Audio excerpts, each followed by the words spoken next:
Hi hello నమస్తే welcome to our channel. Present మనతో పాటు ఉన్నారు సిఎల్ వెంకట్రావు గారు. ఆయన senior doctor, medical council of India మాజీ సభ్యులు. సార్ నమస్కారం. సార్ నమస్కారం. సార్ ఈ రోజుల్లో మనం తీసుకునే ఫుడ్ వల్ల చాలా మంది చిన్న పెద్ద తేడా లేదు, కానీ గ్యాస్ ట్రబుల్తో మాత్రం చాలా ఇబ్బంది పడుతున్నారు. దానికి రీజన్స్, దానికి సొల్యూషన్స్ ఏమైనా ఉంటే చెప్తారా సార్ మా కోసం? గ్యాస్ ట్రబుల్ ఏ వయసు వారిని వదిలిపెట్టట్ల. పిల్లలు, యువకులు, మధ్య వయసు వారు, వృద్ధులు, ఆడ మగ భేదం లేకుండా అందరికి వచ్చేస్తుంది. ఈ పిల్లలు ఏంటంటే గ్యాస్ ట్రబుల్ రావడానికి కారణం విచక్షణారహితంగా జంక్ ఫుడ్, ఫాస్ట్ ఫుడ్ తింటారు. నూడిల్స్, ఫ్రైడ్ రైసు, పిజ్జాలు, బర్గర్లు, ఐస్ క్రీములు, కూల్ డ్రింక్స్ ఇవన్నీ వాడటం వల్ల చిన్నపిల్లలకే, స్కూల్కి వెళ్ళే పిల్లలు కూడా గ్యాస్ ట్రబుల్ వస్తూ ఉంది. ఈ నూడిల్స్ ఇవి తయారు చేసేటప్పుడు, ఫ్రైడ్ రైస్ చేసేటప్పుడు టేస్టింగ్ సాల్ట్, అజినామోటో అనే ఉప్పు వాడతారు. ఆ ఉప్పు వల్ల రుచి వస్తుందేమో కానీ చాలా అనర్థాలు ఉన్నాయి. అది కెమికల్, పాయిజన్. దానివల్ల బరువు పెరిగిపోవటం, హార్మోన్ల అసమతుల్యత, అట్లాగే ఆడపిల్లలు తింటే అండకోశంలో నీటి బుడగలు రావటం, పిల్లలకి వీర్యకణాల సంఖ్య తగ్గటం. కనుక మీరు ఎక్కడికైనా వెళ్ళినప్పుడు మీరు ఇంట్లో టేస్టింగ్ సాల్ట్ ఉంటే బయట పారేయండి. తెలుసో తెలకో కొనుక్కున్నారు మీరు, దాన్ని వాడద్దు, పారేయండి. అది విషం, పాయిజన్.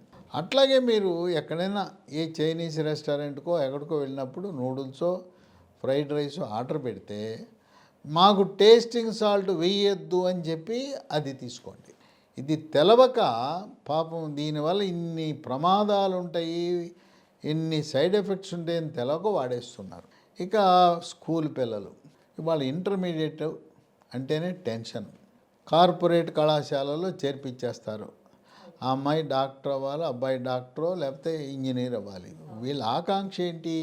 గవర్నమెంట్ మెడికల్ కాలేజీలోనో ఎయిమ్స్లోనో ఎంబీబీఎస్ సీటు నీట్ పరీక్ష ద్వారా రావాలి. ఎంపీసీ వాడికి జేఈఈ పరీక్షలో ఐఐటీలో సీటు రావాలి. ఇది తల్లిదండ్రుల ఆకాంక్ష. ఇంటికాడ తల్లిదండ్రులు సీట్ అంటుంటారు. అక్కడేమో హాస్టల్ ఉన్న ఊళ్ళోనే ఇంటికాడ కాకుండా హాస్టల్లో పెట్టుంటారు. పొద్దున్న 5 నుంచి మొదలుపెట్టి రాత్రి 10 దాకా తోముతుంటారు. ఏంటి, ర్యాంకు రావాలి, సీటు రావాలి, మా సంస్థకి మంచి పేరు రావాలని వాళ్ళు టీచర్లు వాళ్ళ మీద ఎక్కడ లేని ఒత్తిడి. ఈ పిల్లలు అమ్మా నాన్న ఒక పక్క, మరో పక్క టీచర్లు వీళ్ళంతా చేసి ఏంటి సీట్ వస్తుందా రాదా అని కొంచెం ఒత్తిడికి గురవుతారు. మానసిక ఒత్తిడి, కుంగుబాటు, టెన్షను, డిప్రెషను, ఆర్థిక సంబంధమైన ఇబ్బందులు, అప్పులు, భార్యాభర్తల మధ్య ఘర్షణ, ఇవన్నీ కూడా గ్యాస్ ట్రబుల్కి దారితీస్తాయి. తర్వాత మన ఆహారపు అలవాట్లు. దక్షిణ భారతదేశంలో ఎక్కువగా పులుపు, కారము, మసాలా ఎక్కువ వాడుతుంటాం. ఇక ఎంత విపరీతం అంటే ఒక కూరలో పచ్చిమిరపకాయలు వేస్తాం, ఎండుమిరపకాయలు వేస్తాం, మళ్ళీ ఎండుకారం, కారం పొడి వేస్తాం. తర్వాత మాంసాహారం అయితే మసాలాలు. ఇక మసాలా అంటే మిరియాలు, దాల్చిన చెక్క, లవంగం, యాలకులు ఇవన్నీ కలిపి తడిసి మోపుడు అయిపోతాయి. వీటన్నిటి వల్ల ఏంటంటే గ్యాస్ ట్రబుల్ వచ్చేస్తుంది. ఈ విధంగా దక్షిణ భారతదేశంలో ఆంధ్రప్రదేశ్, తెలంగాణ, కర్ణాటక, తమిళనాడు, కేరళలో ఈ గ్యాస్ ట్రబుల్ చాలా అధికం. గ్యాస్ ట్రబుల్ వివిధ రూపాల్లో బయటపడుతుంది. నోటమ్మట గ్యాస్ వస్తుంది. ఆ నోటమ్మట వచ్చే గ్యాసే తేపులు. మనం అన్నం తినేటప్పుడు నిదానంగా తినాలి. బాగా స్పీడ్గా తింటే అన్నంతో పాటు గ్యాస్ లోపలికి వెళ్ళిపోద్ది, గాలి వెళ్ళిపోతుంది లోపలికి, అదే మళ్ళీ బయటకు వస్తుంది, అయ్యే తేపులు. నిదానంగా తినాలి. నిదానంగా తినటం వల్ల కొంతవరకు గ్యాస్ ట్రబుల్ని మనం నివారించవచ్చు. తినగానే తేపులు వస్తాయి.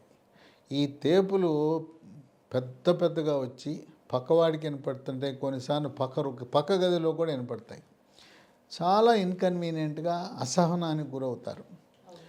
ఇంకో రకం ఏంటంటే ఈ గ్యాసు మలద్వారం నుంచి చెడు వాసనతో కూడి శబ్దంతో బయటకు వచ్చేస్తుంటాయి. దీన్ని పిత్తులు అంటారు.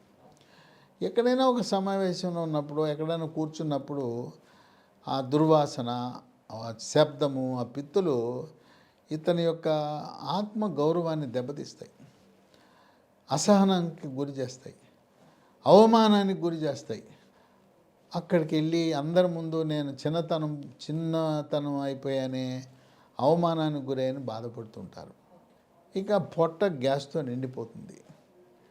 నిండటమే కాదు, లోపల పేగులు కూతలు కూస్తుంటాయి. సామాన్యంగా అసలు పేగు కూత అనేది వినపడదు. కొంతమందికి మనకే వినపడతాయి.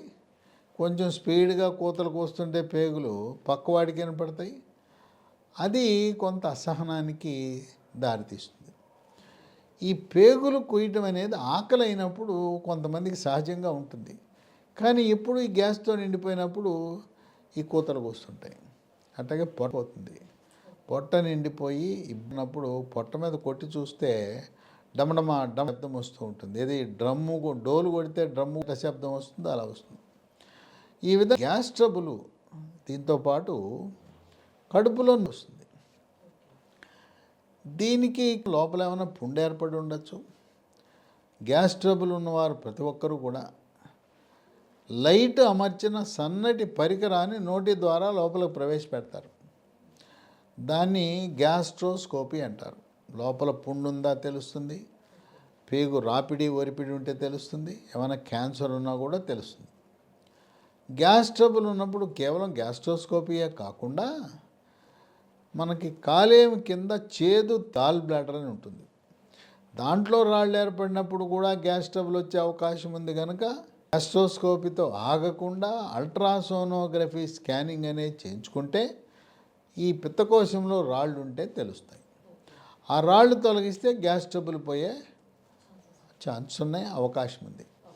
ఈ విధంగా దైనందిన జీవితంలో గ్యాస్ ట్రబుల్ చాలామంది ఇబ్బందికి గురవుతున్నారు. వీటికి రకరకాల మందులు ఉన్నాయి. మందుల షాప్కి వెళ్తారు, గ్యాస్ ట్రబుల్కి గొట్టం ఇవ్వు, ట్యాబ్లెట్ ఇవ్వంట మింగేస్తుంటారు. లేకపోతే సిరప్లు ఉన్నాయి, సుక్రాలని, జెలుసీలని, డైవాలని రకరకాలుగా తాగేస్తుంటారు. అయినా ఆ వాడినప్పుడు మాత్రం పనిచేస్తుంది.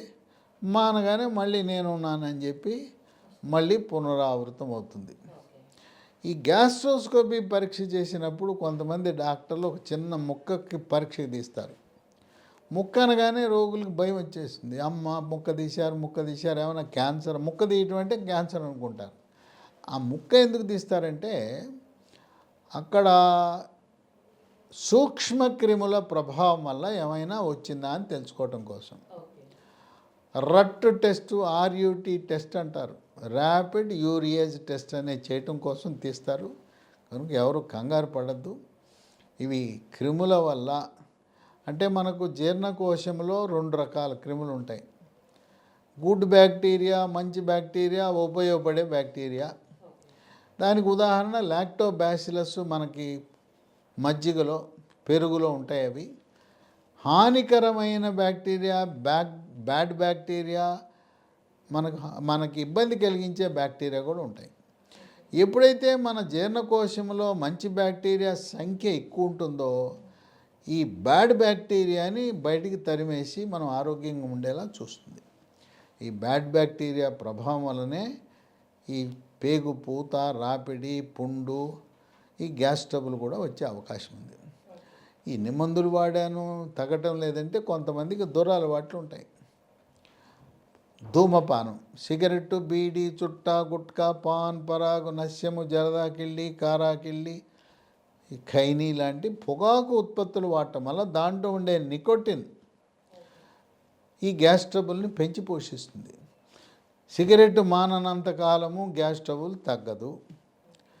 మనకు అదృష్టవశాత్తు ఒక ట్యాబ్లెట్ అందుబాటులోకి వచ్చింది. సన్ ఫార్మా కంపెనీ వాళ్ళు తయారు చేస్తారు. దాని పేరు బూప్రాన్ XL 150 మిల్లీగ్రాములు, BUPRON XL 150 మిల్లీగ్రాముల ట్యాబ్లెట్ ఉదయం టిఫిన్ చేసిన తర్వాత వరుసగా 3 నెలలు వాడితే ఈ ధూమపాన వ్యసనానికి దూరంగా ఉండొచ్చు. విరక్తి కలుగుతుంది ఈ ట్యాబ్లెట్లు వాడితే. చాలామంది ఈ బూప్రాన్ BUPRON XL 150 మిల్లీగ్రామ్ ట్యాబ్లెట్ వాడి ఈ ధూమపానానికి దూరం అయ్యారు. కొంతమంది భార్య అడుగుతుంది, ఏమండి వేసుకోండి మందులు అంటే వేసుకుంటారు. కొంతమంది నేను వేసుకోను అంటారు. తెలివిగా భార్య ఏం చేస్తుందంటే ఈ ట్యాబ్లెట్లు కొనుక్కొచ్చి ఆయనకి తెలవకుండా అన్నంలోనో కూరలో కలిపేసి పెట్టేస్తుంది. 3 నెలలు అయిన తర్వాత ఆయన మానేస్తాడు. ఆయనకి అర్థం కాదు ఎందుకు మానేశాడు అని. సిగరెట్ చూస్తే అసహ్యం వేస్తుంది. ఈ ట్యాబ్లెట్ ఆ విధంగా పనిచేస్తుంది. మద్యం మరి రోజు ఉదయం మొదలుపెట్టి రాత్రి దాకా మద్యం సేవిస్తుంటే, ఆ మందు తాగుతుంటే ఈ గ్యాస్ట్రోఎంటరాలజిస్టులు ఇచ్చే మందులు, ఈ గ్యాస్ మందులు పనిచేయవు. అది మానకుండా నా గ్యాస్ ట్రబుల్ తగ్గాలి అంటే అది అత్యాశ అవుతుంది. కనుక ధూమపానము మద్యపానం పూర్తిగా మానకుండా గ్యాస్ ట్రబుల్ మందులు వాడుతున్నా తగ్గలేదంటే డాక్టర్లు మార్చిన ప్రయోజనం లేదు, హాస్పిటల్ మార్చిన ప్రయోజనం లేదు, కంపెనీలు మార్చి గ్యాస్ మందులు ఎన్ని వాడినా ప్రయోజనం లేదు. అయితే ఈ మధ్యకాలంలో లీ ఫార్మా అనే కంపెనీ వారు ఒక చక్కటి మందుని తయారు చేశారు. దాని పేరు లాఫెరిన్ బీసీ. దీంట్లో ఏంటంటే గుడ్ బ్యాక్టీరియా, మంచి బ్యాక్టీరియా, మనకు ఉపయోగపడే బ్యాక్టీరియాని మనం లోపలికి ప్రవేశపెడితే ఇవి వెళ్ళి చెడ్డ బ్యాక్టీరియా, బ్యాడ్ బ్యాక్టీరియాని తరిమి కొట్టి గ్యాస్ ట్రబుల్ని శాశ్వత నివారణకు ఉపయోగపడుతుంది.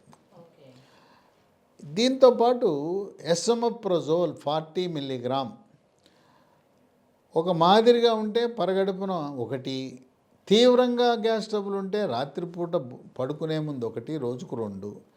దాంతోపాటు లాఫెరిన్ బీసీ ఉదయం టిఫిన్ తర్వాత ఒకటి, రాత్రి భోజనం తర్వాత వరుసగా 3 నెలలు వాడితే దీని లోపల ఏముంటాయి? లాక్టోఫెర్రిన్, బ్యాసిలస్ క్లాసి, ఇవన్నీ కూడా విటమిన్లు, గుడ్ బ్యాక్టీరియా. ఈ గుడ్ బ్యాక్టీరియాను ప్రవేశపెడితే అవి అలా పెరుగుతుంటాయి. బ్యాడ్ బ్యాక్టీరియా రాగానే వాటిని చంపి పారేస్తాయి. కనుక ఆ విధంగా ఇది గ్యాస్ ట్రబుల్కి శాశ్వత పరిష్కారానికి 2 కలిపి వాడాలి. ఇప్పుడు మీరు ఎంతవరకు వాడినా గ్యాస్ ట్రబుల్ మందే వాడారు కానీ ఇది వాడలేదు కదా. ఇప్పుడు ఎసమప్రజోల్ 40 మిల్లీగ్రాములు, లాఫెరిన్ బీసీ 2 కలిపి వాడండి.